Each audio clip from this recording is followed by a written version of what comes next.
Malgré sa suspension en 2024 de l'initiative de transparence dans les industries extractives, le Cameroun reste tout de même membre de cette organisation illicite.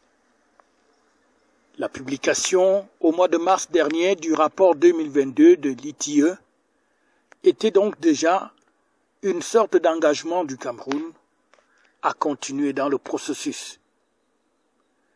Et pour l'accompagner, une mission internationale de l'ITIE séjourne dans le pays et a été reçue en audience ce 6 mai 2025 au ministère des Finances.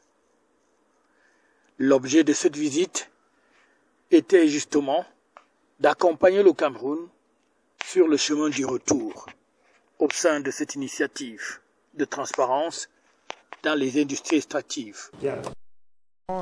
L'objectif de notre mission, c'est vraiment d'aider le Cameroun dans la mise en œuvre de l'initiative pour la transparence des industries extractives. Comme vous le savez, le Cameroun est membre de l'initiative, bien qu'à la dernière validation, donc le Cameroun a été suspendu de manière temporaire. Effectivement, le Cameroun a continué la mise en œuvre, notamment avec la publication du rapport ITIE. Et donc, il était important pour nous de pouvoir échanger avec son Excellence, Monsieur le Ministre des Finances, puisque c'est lui qui est le président de l'initiative ITIE au Cameroun. Voilà, donc c'est dans ce cadre-là que nous avons pu échanger sur l'état des lieux de la mise en œuvre de l'ITIE au Cameroun. Le gouvernement camerounais, à travers donc la représentation nationale de ITIE, donc le ministre des Finances, Louis-Paul Motazé, et le président, est tout à fait disposé à écouter les conseils des experts de l'ITIE international. La délégation conduite par Nassim Benan Kapchi est donc déterminée à aborder un certain nombre d'aspects avec toutes les parties prenantes. Bien, donc vous savez, l'initiative pour la transparence, c'est une initiative multipartite. C'est-à-dire qu'elle réunit le gouvernement, les entreprises des industries extractives et la société civile au sein d'un même groupe qu'on appelle le groupe multipartite pour faire avancer ensemble la transparence et établir un débat public basé sur des données et des faits.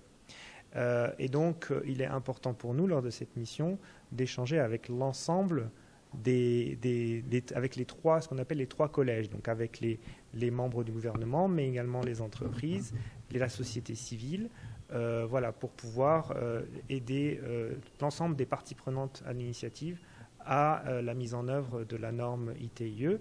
Nous pourrons discuter de tous les sujets dont ils ont besoin. Vous savez, l'initiative, c'est aussi une initiative qui permet de lutter contre la corruption, d'aider le pays à mobiliser davantage des ressources au niveau de son secteur extractif. Et nous allons tout faire pour aider le Cameroun à faire en sorte que cette mise en œuvre, à travers son plan de travail, puisse répondre à ces défis.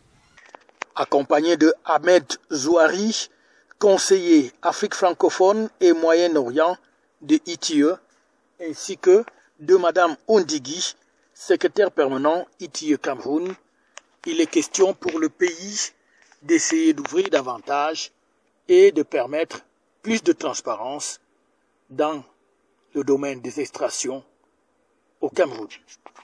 FH News, votre télévision.